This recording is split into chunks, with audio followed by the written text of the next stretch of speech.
They're just like that with green flag here in New Hampshire.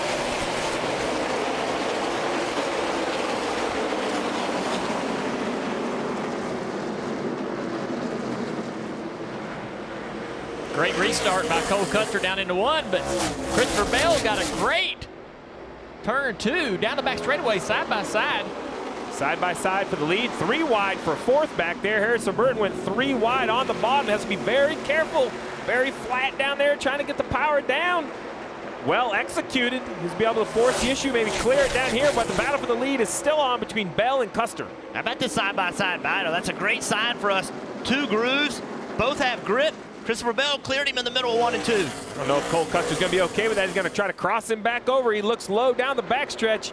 A half car length back. Bell kind of cheats the bottom. The double zero will chase down into the corner. That was really impressive by Cole to push the issue there this early in the race. I think these two guys know. Look at them trading paint off of turn 4. I think they know that they can't let one another take the lead and control this race. We saw it last week in Kentucky. These two swapped the lead, and whoever had the lead controlled the race. They can control the pace. They can use the entire track. The double zero does not want to give it up, and it's going to be hard to contend from that lower lane. And like that, the 20 clears him. But look at that left rear tire of the 20 guys. No more yellow riding, no more Goodyear. We're going to have to see if that holds up. It makes me nervous early in the race. We see so many left rear tires get cut. It's a little bit of contact. Doesn't take much. As we see right there, the lead gets sorted out. A battle back there. I think that's Brandon Jones in the 19, that all-black car. He's inside that 18, that Dex car. That is Harrison Burton behind him. That red number 7 is Justin Allgaier. On board with Harrison Burton. Gets a good launch off turn 2, Dale. Even with that battle happening up front, those two guys have drove away from the rest of the field, and it's no secret they have been the 2 dominant cars all weekend long. How about Tyler Reddick driving to the very bottom of the racetrack, trying to get underneath Briscoe. Briscoe trying to get it underneath the 19 at the same time. That is such a great job by Reddick of taking that bottom lane away. I don't think he thought he could pass Briscoe, but if he could keep Briscoe from crossing back over and using that bottom lane for exit, he would have a chance. Once again, he's going to clog up that lane as the battle for the lead kind of heats up a little bit. That double zero stays close. Reddick still trying to get down in the corner there. Hey, he's got some more on the double zero. So that opening lap question as to why Cole Custer took the top lane, and I'm going to tell you, I believe it's because of confidence. He was told by Mike Shiplett on the pace laps, that's his crew chief, hey, you take whatever lane you want, I will support you whatever you choose. Cole took the top lane, ultimately didn't lead the first lap, but Marty, he's full of confidence today. And I think Christopher Bell, Dave, driving with a little bit of fury here early in the race. They feel like for the last couple of weeks, they've had the best car in practice and haven't backed it up in the race. We've seen him in the post-race interviews. He hasn't been very happy. So yesterday, they felt like they had the best car, and today, they wanted to back that up. They've been the best on short tracks. And Jeff, I don't know if you agree with me or not, but I think the 20 feels like they've got something to prove today to make a statement. Hey, we're the team to beat at short tracks and these flat tracks for the rest of the year. Oh, I agree 100%. Christopher Bell on the 1.5 miles talked about he had to bring the fight to Reddick, right? And then guess who took it to all of them? That was Cole Custer. So now he's on a place where Bell has been so good. Bell needs to take charge back on a racetrack where he won on last year. You're seeing right here, welcome to New Hampshire. There's one thing to make lap time, another thing to pass. The 18 of Harrison Burton, I believe, is faster than Paul Menard, but he's faster in the same line, in the preferred line. When Harrison needs a turn to try to get underneath that 12 junior, it just seems like he can't quite get the power off, especially off turn 4.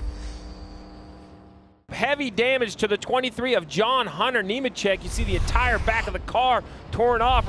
Right here you see loses control on corner entry. Hard impact for New Hampshire. Absolutely. Said he didn't have any brakes going down in the corner. And that's what's going to happen. This car, you're going to need brakes to slow down here. Let's get down to the pits. Dave. Cole Custer thought he might be able to fix part of his handling issues by backing up his corner a little bit. As for Justin Allgaier, he felt like he needed a little tape off the front of the grille to help with the freeness of the race car, Marty. Nice move by the crew chiefs here. Jason Ratcliffe calling for Christopher Bell, the leader, who's led all 33 laps to this point to come to pit road. No changes on the car, but pitting here, they can make it to the end of stage 2. Very short stages here. I believe Bell will easily win the race off of pit road as well.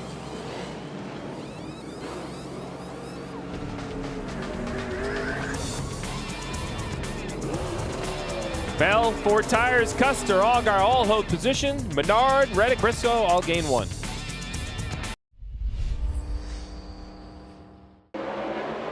7 spins the rear tires, does not accelerate very well. He's going to be playing defense to the 2 of Reddick. That whole inside line is really slow. And that launch from the 7 is going to cost him a position with the 0-0. Yeah, I just don't think that inside line got a very good start. Back in the pack, though. 3-4 wide. Guys trying to make things happen, trying to take ground, make ground while you can, while everybody's close together. Gregson looks inside the 18. As we see the 8 of Truex slides up into the 22. Yep, into. Those two guys, I think, are going to be in the fence together. Yeah, keep an eye on this. Keep an eye on this, because these guys have been together all day. Sieg drives it in, makes it 3 wide. Is he going to slide up and shut the door on the 8? I think he's going to. And 3 wide behind them. Latest restarts are crazy. And inside the car, the intensity level is so high. Oh, the 22 gives a shot to the 9. Cost himself there, where the 8 car of Truex was able to go by, but he's back on the inside, down the back straightaway. Let's see what the 9 does, though. He has the 22 lined up. Is he going to return the favor? He's not. I don't know if he could if he wanted. The 22 drove so far into the corner. He drove far enough in there and cleared the 8. Could have slid up in the middle of the corner, but he's going to cost himself on corner exit here in the fence. Man. Cindric is aggressive. He is. Oh, no, that's, oh, man. Told you, watch these two. They are not happy with each other. This has got to end. As we're showing you this battle right here out front, we have Christopher Bell leading a half a second over Custer. Man, look at there, back at 3 wide. Justin Haley in the middle. Well, guys, I want Wide almost. Oh, man. It can't work. It can't work, but it does. It's so great to watch. The thing about it, you load the tire so hard here. Once you break traction, once somebody bumps you, makes them rear tires slide, you don't get it back. You cannot get it back. And you're just so vulnerable to everybody around you. This battle right here for 5th, that's the 12 of Paul Menard on the outside, the 18 of Harrison Burton on the inside. Harrison using it up a little bit. We didn't see that at the start of the race. A lot more conservative, but now it's time to go. Paul's trying to fight him off. He knows his car gets better. He's trying to hold that position. Take another look at that 8 and the 22 right here. Up the track, a little bit of rub on that 22 left rear tire with the right front corner of the 8 car. All right, Harrison, if you're going to shut the door, you're going to slide up here, take it away. That's how you do it. Yeah, Paul Menard, he knew it was coming. He's going to try to cross him over. That's crazy. I didn't know he could shift. You didn't know your boy could shift? No! Oh, no! Oh, he gets spun by the 12. Unreal. Heavy damage to the left front corner on the 18. All right, keep it rolling. All right, turn down. Spun back around, have to get it to pit road. Got to get that repaired. We were on board, we saw the contact. We're gonna have to see a replay up high to see what led to the contact. See the frustration behind the wheel. This was early. Harrison drove into turn 3. There's a lot of racetrack, side-by-side contact here. Here's the incident here. The 12 just getting in the corner deep, up the racetrack, into the back of the 18, turns the 18 around, sends that car into the wall hard. Yeah, a bit heavy contact. You're going to see right here, the 12 just goes up the track and gets him. Yeah. I mean, listen, we knew. It's hot today. Tempers were going to flare. The racing, you've talked the pushing and the shoving. It happens. And right here on board with the 18, you look at 12, he looks like he's going underneath. Around the 18 goes. And just drove into him. Let's get down to Marty. And Junior just relaying what Paul Menard said on the radio. He said, quote, "He needs to race me clean. He hit me twice," end quote. Well, we haven't seen a lot of Christopher Bell today because it's been somewhat smooth sailing. He's done a great job with lap traffic as we close in on 6 laps to go. A 2.5-second lead over Custer. He just wants green flag racing here. He doesn't want to have to make a decision about pitting or not pitting. Jeff, you talked to him after the second stage. He hoped that they had made the right adjustments. He hoped that they had kept up with the racetrack. Crew chief on top of the box, Jason Ratcliffe. I think last week was a huge disappointment for this team. They felt so good heading into Kentucky. Talk about crew chiefs and the success they've had in this series. Jason's got 51 wins. 51 wins in this series. Trying to make it 52 here. And I think he took last week as a little bit, he took it personal that he didn't stay on top of the racetrack for his driver. He knows if that 20 was going to be good enough, he had to make adjustments. He didn't. The sun went down to Kentucky. He got beat by Cole Custer. But Marty, with 5 to go, the 20 is looking good today. They're looking fine right now. And yeah, I talked to both Jason Ratcliffe and Christopher Bell about that. And yeah, they feel like the last 2 weeks, actually, they've had the car to be able to win the race, and they weren't able to get the win that they deserve. So coming here, they knew they kind of needed to make a statement. They had won 2 of the 3 short tracks so far in the Xfinity Series this year. Looks like they're going to make it 3 out of 4. And definitely with all the talk lately of Cole Custer being the new championship favorite, Bell is saying, hey, I'm here too. We have a shot as well. 2 junior motorsports teammates, Mike Lynette in that 1 car, Noah Gregson in the 9, battling for the 10th position. Yeah, these guys, they have speed all weekend.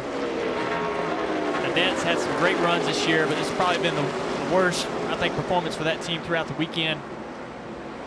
And those are the ones you got to learn from. You got to kind of circle the wagons, figure out why it didn't go good. As you see Annette's trying sliding the car off the corner. Yeah, and I think Noah, Noah's frustrated. He's talked openly frustrated, saying, man, I feel like we need to be going faster. I'm disappointed we haven't run faster. And days like today don't help with that. You didn't have enough pace, and just got to go back and go to work. Paul Bernard here in the 12 is closing in on Tyler Reddick for that 4th position.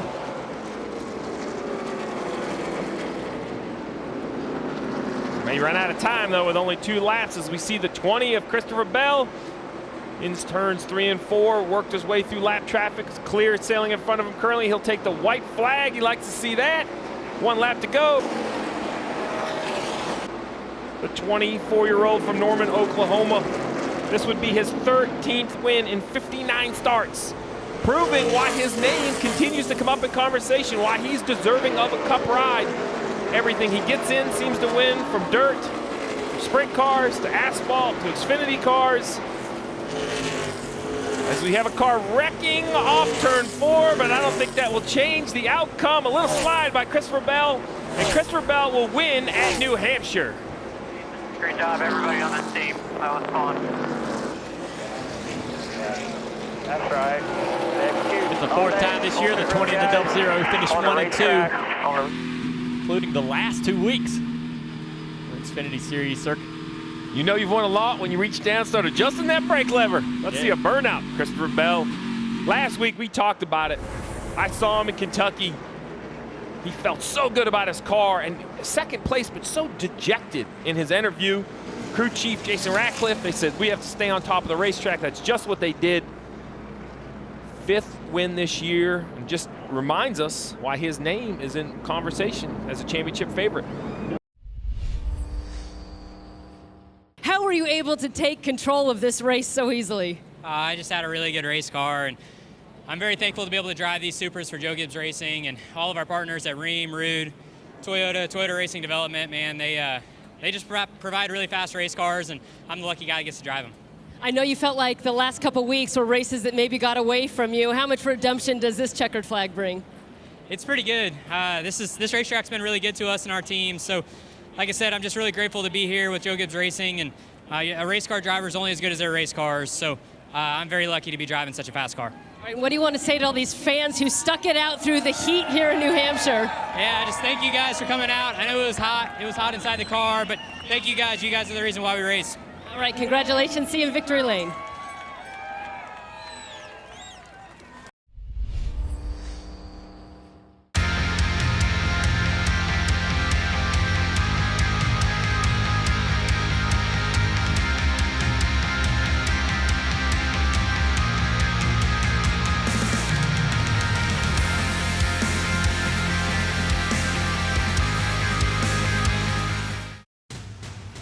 This copyrighted telecast may not be reproduced, retransmitted, or used in any form without the authorized written consent of NASCAR Broadcasting. NASCAR would like to thank all of our fans for your support, and we hope you enjoyed today's broadcast.